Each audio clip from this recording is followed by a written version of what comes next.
You may or may not hear cats meowing and dogs barking in the background, but I'm just going to ignore them. You may or may not hear kids making all manner of noise or dogs barking in the background, so we can just ignore them altogether. Okay.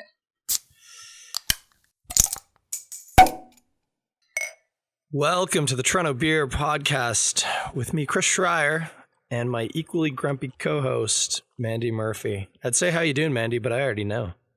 Do you? Well, we're having a grumpy off, right? We are. We're going to try to out-bad mood each other. Out bad mood. That was the word you used. Sorry. Little hazy right now. Are you calling me grumpy? You sound kind of grumpy. I am. Okay. I shouldn't be grumpy. I just got back from 4 days in beautiful sunny Muskoka, where I enjoyed taking part in the wedding of one of my best friends in the whole wide world. It was a wonderful time. But this is going to sound insane, but do you want to know the main reason why I'm in a ferociously bad mood right now? Try and guess, actually. Can you guess? Does it have something to do with your injury? No, we'll talk about that. Okay. But no, here's what it is. I went away on Thursday, packed up all the stuff I needed, I thought, but I forgot something. And then the worst part was I forgot that I forgot something. And what I forgot was I take an iron supplement because I have like the iron count in my blood of an anemic teenage girl. And one of the side effects, if I don't have iron, is I have really, really horribly depressed days.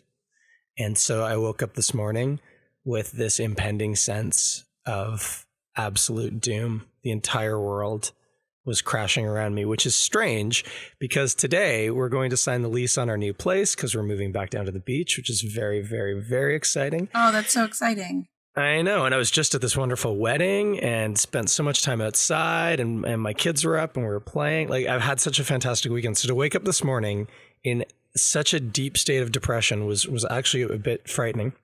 And then at breakfast, my daughter was like, "Daddy, vitamins." And I was like, "Vitamins?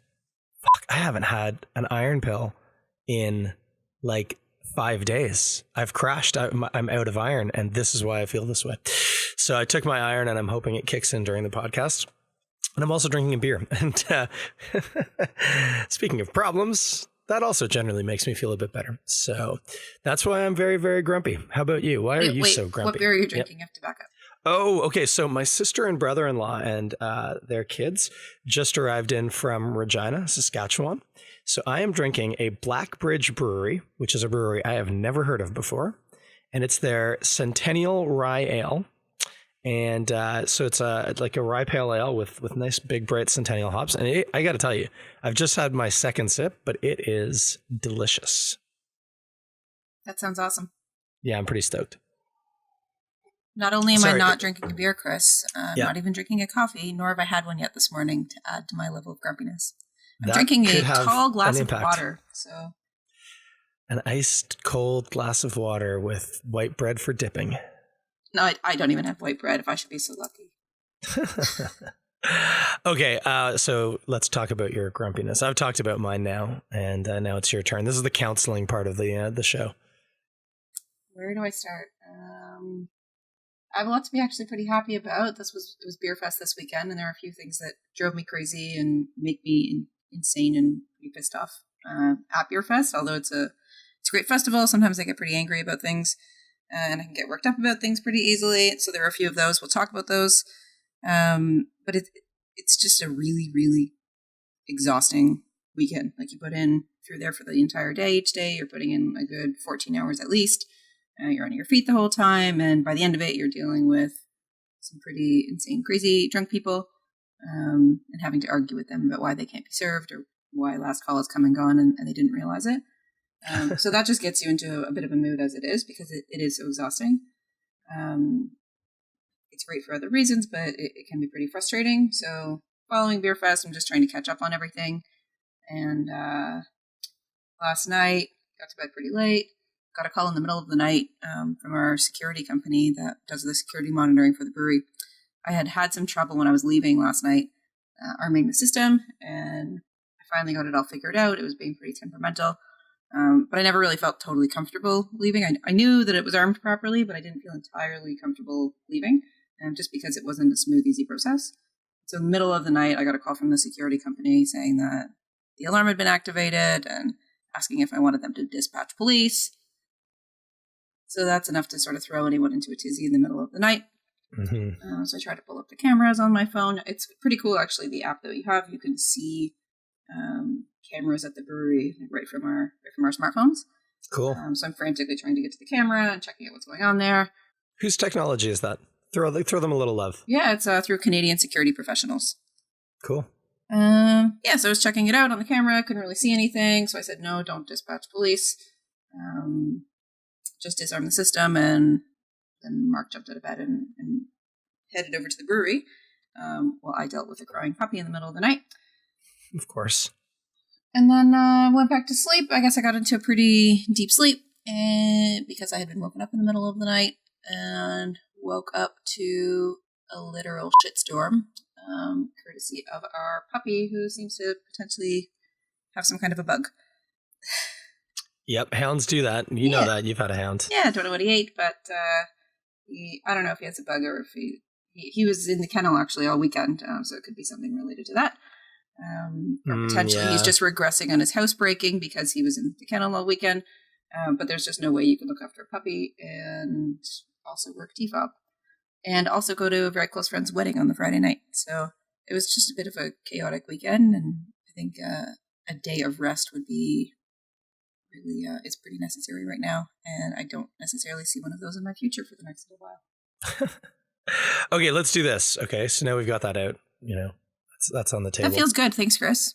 Yeah, no worries. And then this is the next step. Okay, so like you say, and I already know where some of this is going, but there's always stuff at any festival that's annoying as hell, I'm sure. Tell me some good stuff from Toronto Festival of Beer this weekend. Everyone is just so excited. It's like Christmas. People are like antsy the night before, and there's all this great social media going on with people saying how excited they are for the next morning. They have their outfits laid out. It's like people are pretty excited about it. I know tickets go on sale before Christmas even. People have actually gotten this as received tickets as a Christmas gift. And so there's just that sense of excitement leading up to the festival, and it's really cool to be part of all of that. It was a beautiful weekend. There's some great musical artists. There's some amazing beer.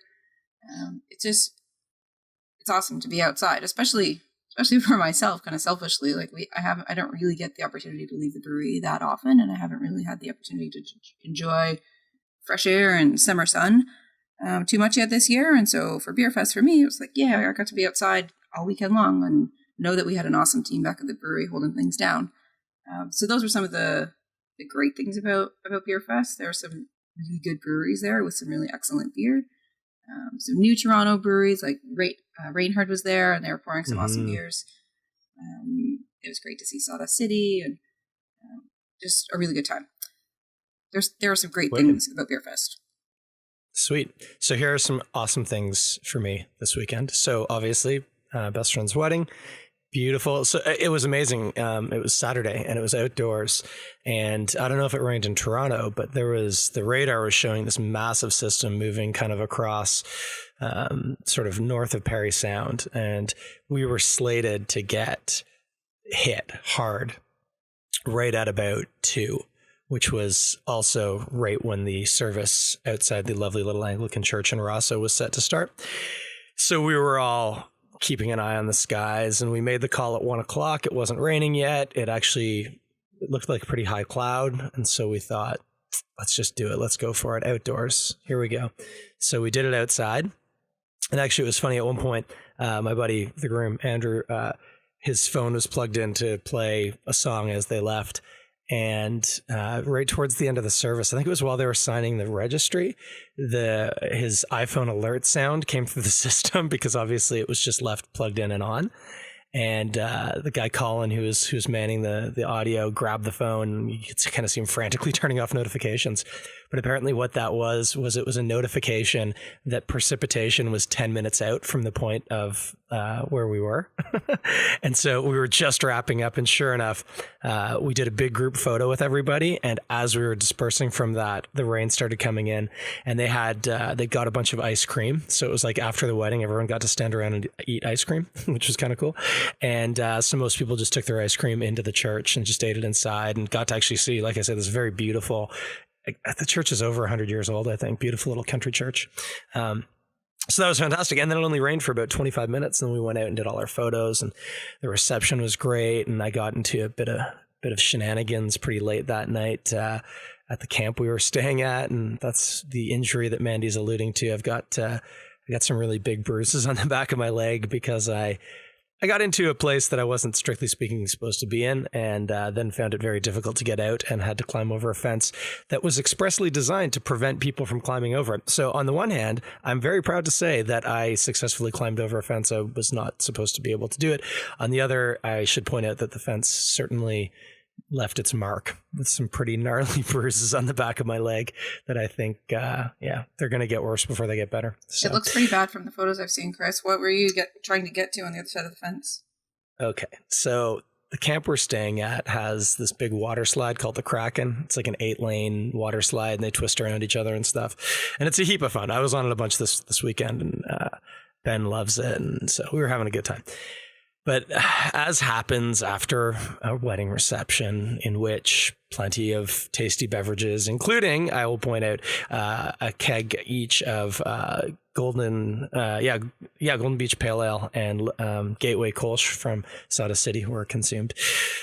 Me and a friend of mine who are known to antagonize each other and get up on each other and stuff got into a bit of a debate. And without going into all the details, what it boiled down to was I was guaranteeing that I could use the water slide like a regular slide, like even though the water was turned off. So I tried, and it did not work. I could not use it like a regular slide. I did, in fact, have to crawl down most of the slide.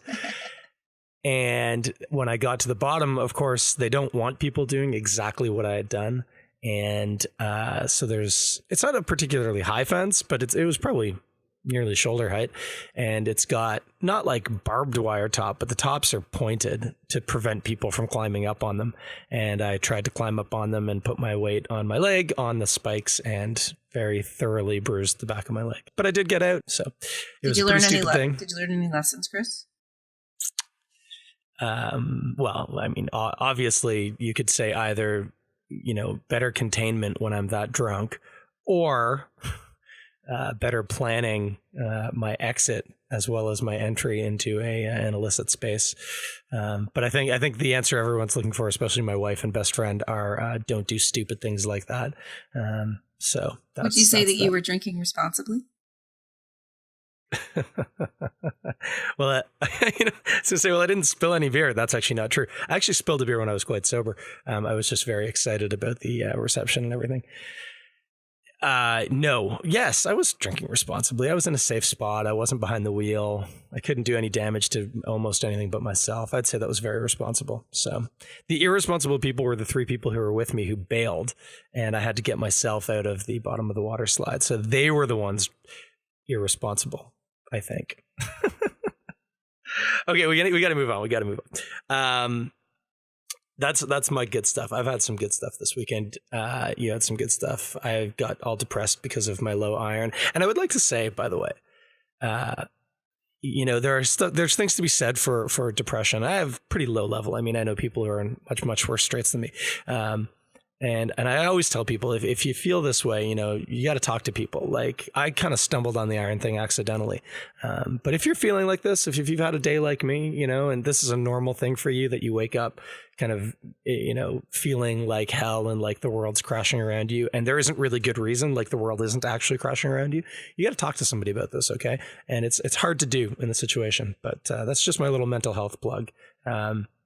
Reach out, because sometimes it's as simple as a dietary control like me. Sometimes you need a bit more help, but the help is there, and it feels amazing when it works. It really does. Changes your life, literally. So PSA done.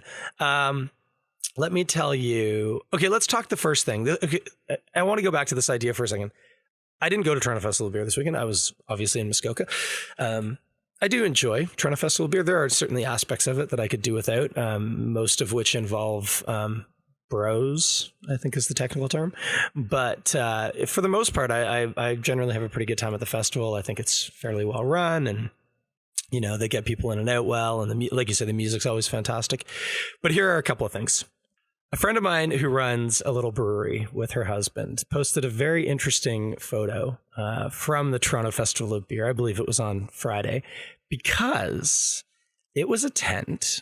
And Toronto Festival of Beer has always done a very good job kind of being very inclusive. Everyone's welcome, from, like you said, Reinhardt was there, the newest, smallest kind of brewery, right up to a Bud Light, 40-foot trailer that explodes with bikini clad beach volleyball playing girls giggling and, looking awesome. So everyone's welcome. And I appreciate that. But they had a tent set up that was, I think it said something about local, and it had an Ontario Craft Brewers logo on it, which that's great. I support local. I like all the work that a variety of people do to promote local. But I was interested to note that underneath this tent were two breweries, one of whom I love, and that's Central City. But Central City is not local. It's from BC, and I think they would be the first people to maybe scratch their head at the positioning there.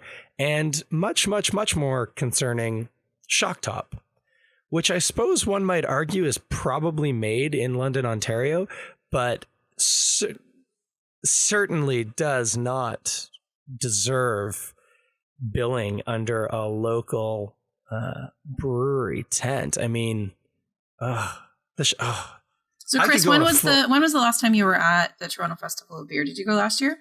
I went last year, yeah. Were you there the year before? Mm-hmm. And what about the year before that? I've gone every year since the first year they weren't at Fort York, if that makes sense. When they moved to Banshell Park, that was the first time I went. Okay. And so had you ever seen that use of the local area before? Or had you ever noticed? That there would occasionally be things like that there? Yeah, so I mean, I know, for instance, in the past, like Creemore would have been under the local thing. And that's a tough one because, I mean, Creemore as a brewery is local, but now they have national distribution and undoubtedly don't need the boost and visibility because of their ownership being Molson Coors to be, parked alongside some really small, genuinely local breweries that actually do need the thing. So, yeah, I know it's happened before, but the Shock Top one, that was like, to me, that's a new low. And the fact that I could see Central City being like, what the hell are we doing under this tent? So that's the problem. It wasn't a new, that wasn't a new thing. That booth has been there it was there at least last year, but I'm pretty certain it was there the year before as well, in the exact same position. The way it works with TFOB is TFOB, Toronto Festival of Beer, we call it TFOB. As a brewer or as a brewery, is that you got first right of refusal on your booth location. And so most breweries, if they choose to go back and they liked their positioning and they're not able to get anything better, they'll just renew their same booth over and over. And you'll find that many breweries actually come back year after year and are in the very same space. And so that booth for Shock Top and many others have been in the same position for many years. I don't know the history of the local being branded or sponsored by the OCB. I'm not 100% certain that there are any OCB sponsorship dollars going to TFOB these days, but I assume that for the logo to be used, TFOB is a business. They don't just plaster logos on things for fun. I assume that the OCB would have paid for that positioning potentially many years ago, and that the banners just sort of continue to get used to mark a specific area of the festival each year. My challenge is that year after year after year, I provide the same feedback to the festival organizers to say that I think the OCB branding should be used specifically for OCB breweries. Otherwise, it really isn't preserving the integrity of the OCB brand. And then just to see that this year, I was pretty frustrated. Just that the feedback, like the festival organizers are great. Every time I provide any sort of feedback whatsoever, they take it, they listen to it, and there's always a change the following year to implement feedback. But with that one exception of the sort of non-OCB breweries being positioned under an OCB banner. It got me pretty frustrated, and I probably should have spoken to OCB people and spoken to festival organizers before posting it on social media. But I was just having one of those days, and I think I just grew tired of seeing it there, so I posted it on social media, and a few people picked it up and talked about it. I really wasn't taking a dig at the OCB at all. We're a member, for goodness sake. It's just frustrating to see that usage of the brand. Really frustrating. Well, I mean, I appreciate what you're saying. I would take a bit of a dig at the OCB because they need to be a little bit tighter about protecting their brand. That's a big deal. This is what they do, right? And I can't imagine a world in which nobody from the OCB saw that and went, "Wait a minute, like this isn't us. What's our logo doing up there? That's just out of the question." And I mean, that's the reason why you get breweries who get so angry that they're like, "No, I'm not going to take part in this. I'm not going to give you guys money if you're going to be that toothless with, our image. Why would I bother?" And I can totally, we all know there are a handful of people who are very vocal about this sort of thing. And I can totally agree with them when you see boneheaded stuff like that it's like, no, like these are little things that would be fairly simple, I imagine, to fix. Like you say, Toronto Festival of Beer are a well-run organization. If OCB came at them and said, what is going on here? This is unacceptable. Particularly, as you know, that they're probably paying for this. I just can't. No, I'm not sure that they're paying for it anymore. I think those are banners from previous years, is my guess. I may be wrong, so I don't really want to speak either way about it. But I think, and my guess would be that those are from previous years, and that they continue to be used to mark out a section of the festival that is meant to be portrayed as the sort of the local craft brewery or small brewery area. There are actually 3 large tents that make up the local. We're in one of them, the one on the far east side. And in our booth, under our large tent, we sort of shared space beside Brickwork Cider, not an OCB brewery.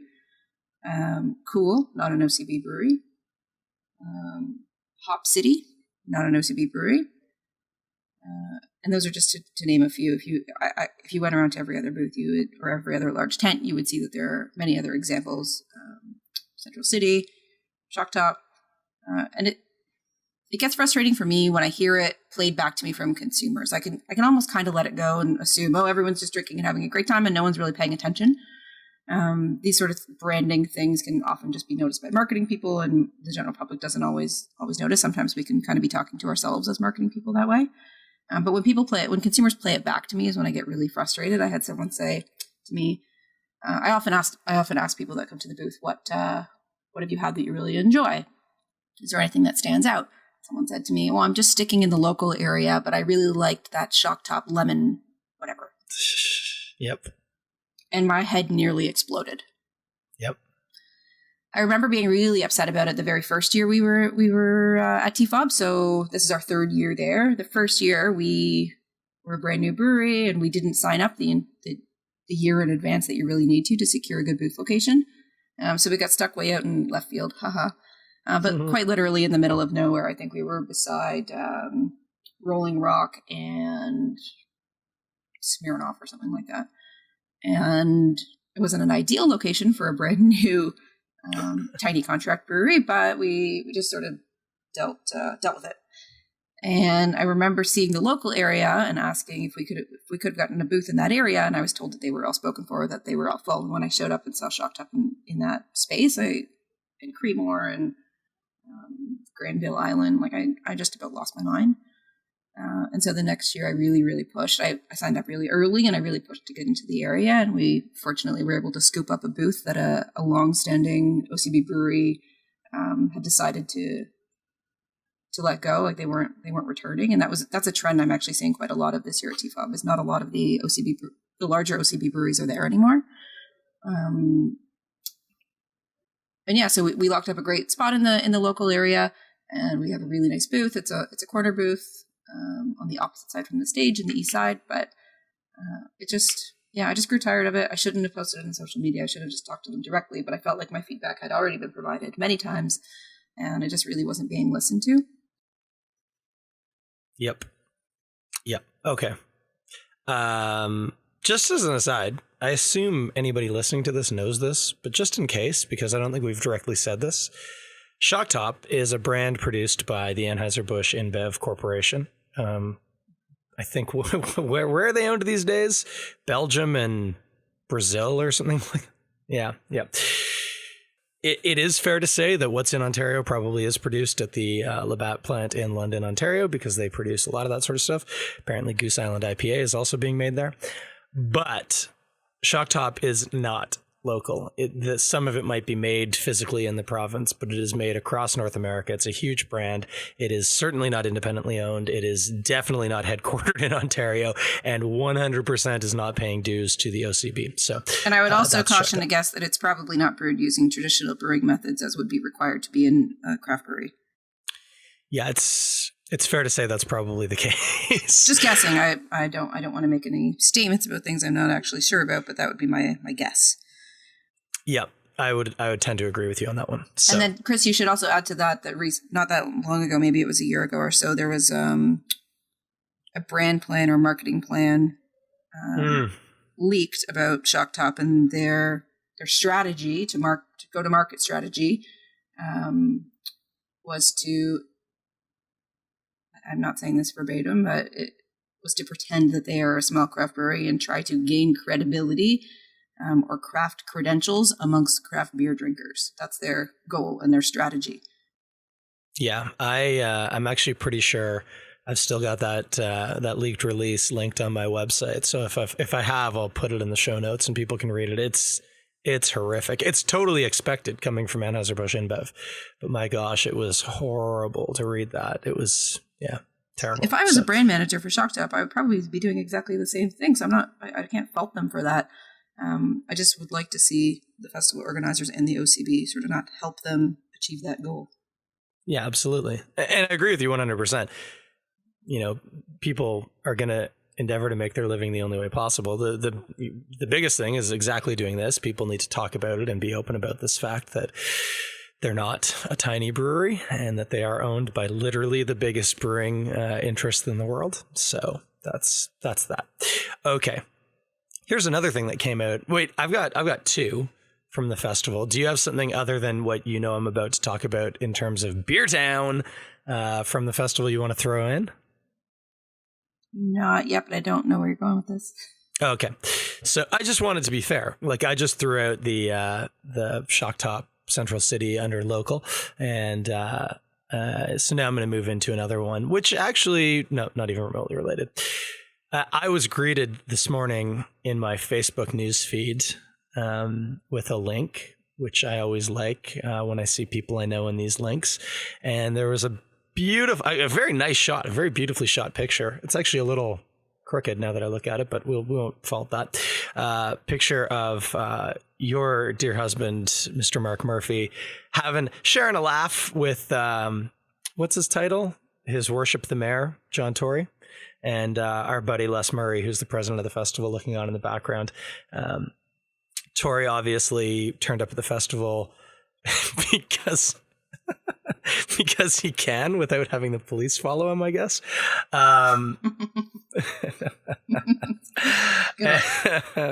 And also because he's much more so than our previous mayor. He's really good at community glad handing. Think what you will about some of his politics. He does do a good job of getting out there and pumping fists and kissing babies and stuff. So he was at Toronto Festival of Beer, cruising around, doing the mayoral thing. And they got a really nice picture of him and Mark. And Tori's obviously just dropped a serious one-liner. And Mark is having a good chuckle. And Les is looking on going, oh, that's our mayor. And anyway, of course, the article is talking about, I think we need to make it Beer Town. Because, of course, Councillor Perks and Councillor Layton want to make Toronto the, quote, craft beer capital of the world. And we've talked about this before. So, of course, Tori's at Beerfest and people get him talking about it. And it's a nice diversion. Pan Am Games are just over. They have some serious messed up stuff coming down the pipe on subways and that sort of thing. So this is a nice diversion for him to be able to talk about something that I think most people would agree is virtually impossible, but sure sounds good to the public. Did you get any further insight from Mr. Mayor Tory's visit to the left field booth on Beer Town? No, not at all. I actually had just missed him. I was up at the brewery dealing with the weekend accounting and that sort of stuff. So I just missed Mr. Tory and or Mayor Tory rather.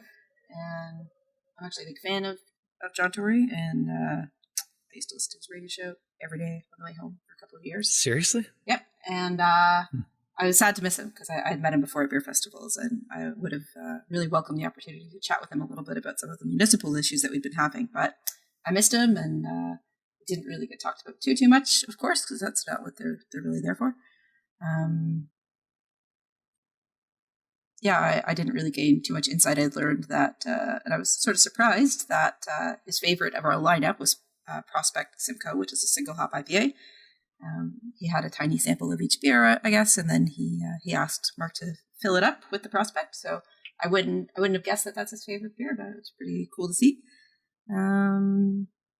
Yeah, I didn't really learn too much. I think it was a pretty brief encounter, quite honestly, more of a photo op than anything.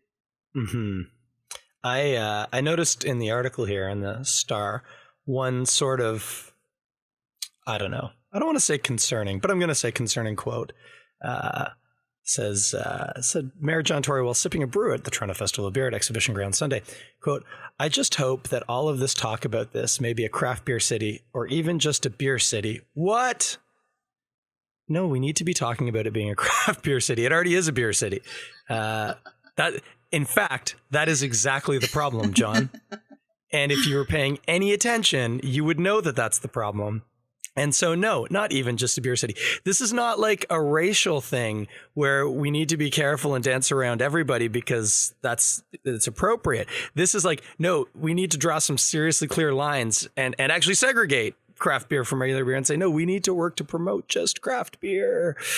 I think if they're looking for economic growth, then that's the only type of beer they should really be focusing on, because there's not a lot of growth in the other.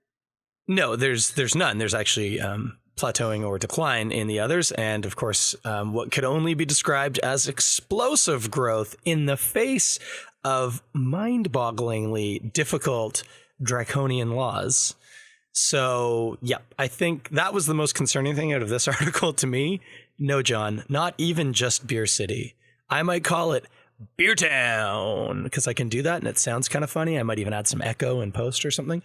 But no, we need to be talking about craft beer city of the world. Yeah, it's going to be really hard to knock off, 19 other cities or whatever in the world, but at least we have something to aim for. But Beer Town in general, no, again, the big guys do not need municipal help in their business. They don't.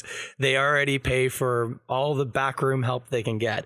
We need to make it so that they can't pay for all that backroom help. He does then go on to say, something about encouraging more balance to the rules. More balance to the rules would be making it the craft beer town. Just putting that out there right now. But then there was some interesting interviews with a couple of different people, including Mark. But Peter had an interesting one that I liked that I didn't even consider. Well, I mean, to some extent, I knew it was a problem because of what you guys have been through, but consider it as sort of a wider reaching problem. But he's talking about the city being more open to, what does he say? Altering their real estate, breweries altering their real estate to create more parking spaces or paved areas, et cetera, et cetera. And I mean, I know Great Lakes hosts a fantastic barbecue every year out at the brewery for their anniversary, and they make good use of their space. But I guess maybe they want to make better use of their space. And, I agree. That is a hurdle, the way that people get to use their brewery space. And of course, very sensibly, our friend Jordan over at Reinhard talked about the insane amount of red tape. And actually, he specifically called out and said, quote, "There's so many regulations that the city councilors and the zoning officials don't know what they're doing, and they're just kind of lost." And I think that is absolutely true. And again, evidenced by what you guys have been through somewhat, that is what he would like to see. So I thought that was very, very interesting. And there's some other interesting quotes. I'm going to link to the article, obviously, in the show notes, so you can read it if you haven't already seen it. It's funny, too, because there's a second picture of Mark, and it looks like Tory maybe is just standing at a frame and has just delivered one last mayoral zinger as he's about to leave. And Mark's kind of got his hands on his hips in a, oh, John kind of way. It's a really good photo. I don't know. To me, that one looks like that was a smile. Stand back and smile. Look natural for the camera. That's a fake Mark smile right there. Oh, maybe. Although, who's that in the background? He looks like he's looking at something too. That's Rob. That is Rob. Okay. Yeah. I'm still getting used to all your new stuff. Hey, left field, stop hiring so many damn people in good paying jobs. I can't keep track of who's on staff anymore. Neither can I. Since we last spoke on the podcast, Chris, we have 2 more. So we've gone from 12 to 14. That's just intense. And so wait, Rob is your chemical guy? He's the guy with the microscope? He is, yeah.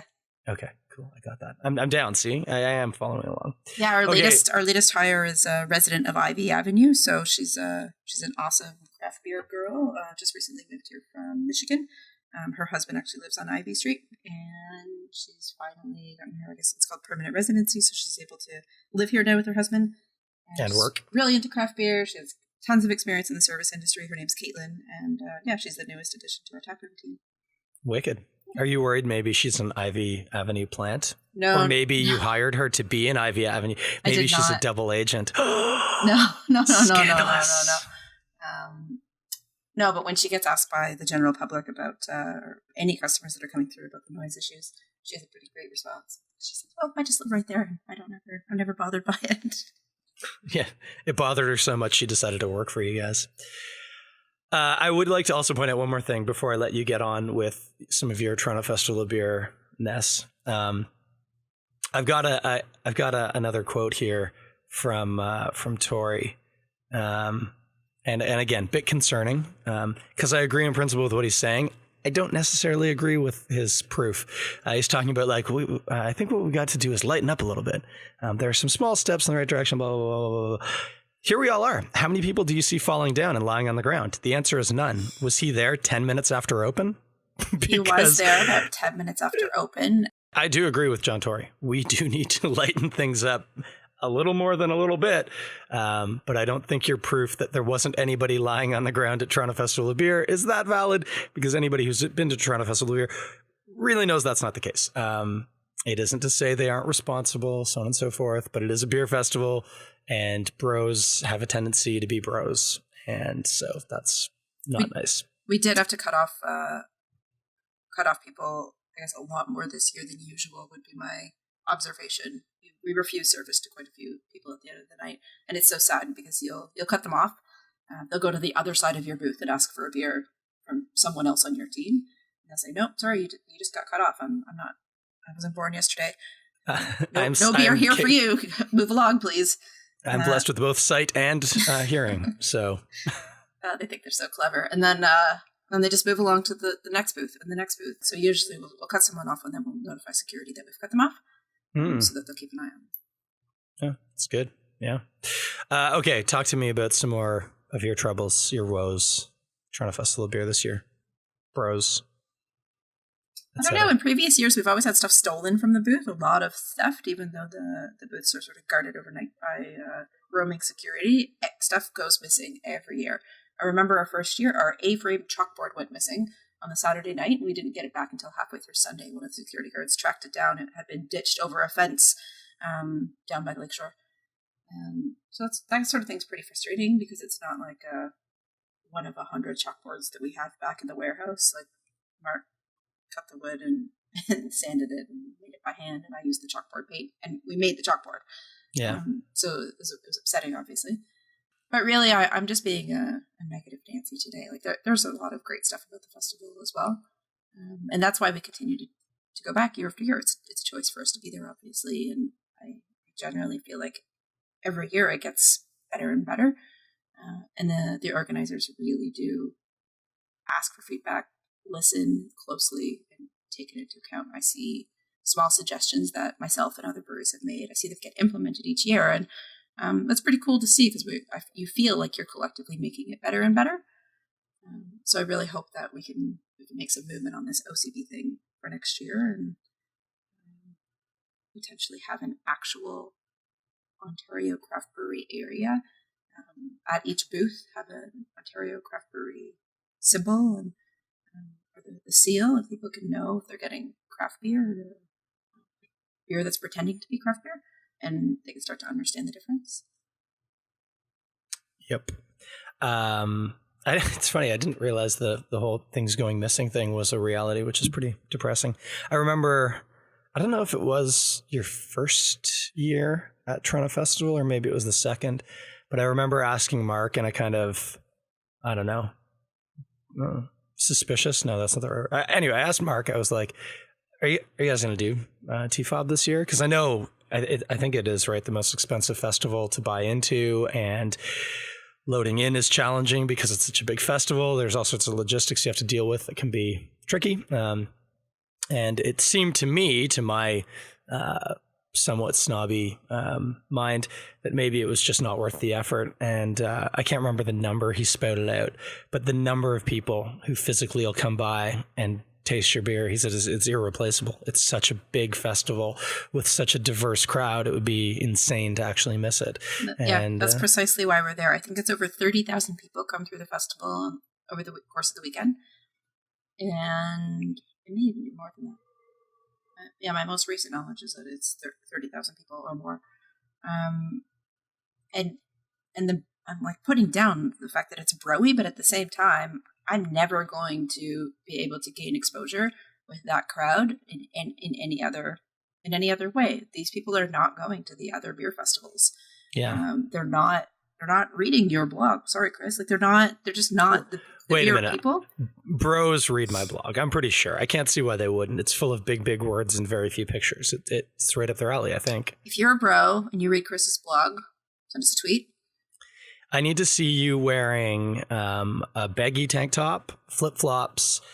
I was meant to say white sunglasses and a flat-fronted ball cap. Are you stereotyping of it, Chris?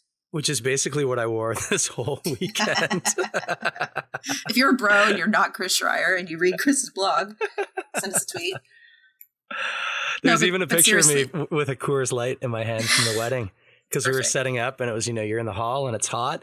And I got told this a long time ago, and this is not a throwaway statement. I honestly do believe this. Any beer offered to you in friendship is a good beer. It doesn't matter what's in the vessel. And I was offered a beer in friendship. It was hot. We were all tired. And I will tell you, it was, technically to style. I mean, it is to style. To my taste, it's not necessarily what I look for, but it was a good beer. So anyway. Yeah, let's use that photo of you for the social media this week, okay? I could see about that. It's. I mean, you got to look pretty close, but yeah, okay, we'll figure it out. Okay. Yeah, bros, send me pictures on Instagram, Twitter, Facebook, wherever of you. I want to see a picture of you in your bro gear with my blog open on your iPad or your phone or your computer or wherever you read it, and that'd be good. So, okay. And I want to make one more comment about what you just said about why other breweries don't attend TFOB. Okay. Yeah. I guess some of the misconceptions. So it is an expensive booth to purchase. However, we get a percentage back on all of the tokens we collect. And in previous years, we've always been able to at least break even on the festival. Because the redemption percentage is so fair. And there are many, many other beer festivals that take place in this city with a very unfair redemption percentage that we opt not to participate in, that have much less expensive booths. But what ends up happening with some of those is at the end of the weekend, we walk away having actually lost quite a bit of money. And you work, like I said, you're putting in multiple 14-hour days. You're working really, really hard. You're going through a lot of beer at the time of year where beer is pretty precious, and you're trying really, really hard not to short all of your accounts. And so it's a struggle to really even be there. And if you have to struggle that much and then even walk away sort of losing money at the end of the whole thing, unless you have a lot of marketing dollars to burn, it's challenging to attend some of the other beer festivals that take place. But TFOB is pretty fair, and that's why we do it. We can gain exposure with a new crowd that we wouldn't otherwise be able to reach that efficiently or economically. I would need to take out a pretty expensive ad campaign to reach those people, or a pretty expensive sampling program to reach those people. And instead I can work really, really hard, break even, and reach them and interact with them directly. So that's why we like it. Sweet. What's up next for you guys? What do you got on? I guess the next big one will be the Roundhouse Craft Beer Festival down at Steam Whistle. So we've talked about that before, and we really look forward to that one every year. The Steam Whistle crowd just they've worked so many beer festivals and so many events that they really know how to look after all of the small nitty-gritty details and take care of the vendors, and they just do such a great job. We love them to death. Is that August 8th? It is. It's the Saturday, Sunday, so I think it's the 8th and 9th. 8th, 9th, yeah. I'm gonna be there for that. I'm headed up to Muskoka. I'm 99% sure heading up to Muskoka, Session Muskoka. I can't remember the exact name. I really should be better at this. It's Session Muskoka, Chris. I think it is called Session Muskoka. This coming Saturday, up in Bracebridge. It's meant to be huge. And I was just talking to my dad. He's a Lions Club guy. They're going to be cooking up, I think it was sausages and female bacon on a bun. So I'll put in a little personal plug. Go to Session Muskoka if you're in the area. As you said in the past, beautiful, beautiful venue and amazing place to have a beer festival. And some great music this year. The Strumbellas are there and I love them. I didn't even know that. That's amazing. And also kid friendly this year. They apparently have a whole kid zone set up, which is great. And, amazing beer to be had. And if you're there, I'm going to say for my dad's sake, stop on by the Lions Club, get yourself some meat on a bun because it goes to support what the Lions do in the community, which is pretty cool. And while you're up there, I would suggest you stop in, of course, Muskoka Brewery right in Bracebridge, and both Lake of Bays, Sawdust City, not too far away, worth the drive in either direction. And I would normally tell you to stop by the Griffin, but the guys who own the Griffin run the festival, so maybe this weekend isn't the weekend to stop into the Griffin. But if you're in Muskoka, check out the Griffin too. Great spot for a bite to eat and good beer. And that's what I've got coming down the pipe, and then. Roundhouse, I'm going to be at that. That'll be good. And we'll see you at the Only Festival we're there on the Friday night, 7th, August 7th. Yeah, probably. What's the matter? You sound distressed. So that's just okay. I told you my sister and brother-in-law and family, they're in town right now from Saskatchewan. Wonderful having them in. We don't see them that often because there's 2/3 of the prairies between us and them. But they're here. It's going to be a wonderful time. A lot of family time. My son's birthday next week. So we're doing a bunch of stuff for that. So that's all quite tiring. And then also we're starting to pack because, as I said, we're moving back to the beach, which is amazing. I don't know if I can do 2 beer festivals in one weekend. I'm not a young man anymore, Mandy. Oh, come on. Let's be honest. You can do it. I probably can, but that is... see you there. Going to be something. Yeah, I'll be there. And then, August, moving... Here's any bros who happen to be able to lift a lot of weight. No, I don't need you to help me move. It's okay. Okay, cool. I think that's about it. We'll wrap. And sorry this one's late, but we only kind of passed that over. But with this weekend, 2 weddings, giant beer festival, illicit water slide riding injuries, all conspired to make this not come out. I'm hoping I might even have this out Tuesday night, which is today. So hopefully this gets out soon. I've also been told we had a bit of problems. The last episode wasn't showing up on iTunes, so I'm still trying to figure out what's going on there. But hopefully everything works out well. And we'll talk to you in about 2 weeks, which is going to be after Roundhouse and The Only. So we'll let you know how that all turned out for us. Thanks, Mandy. Thanks, Chris. Talk to you soon. Hope your day gets better. Yeah, you too. Thanks.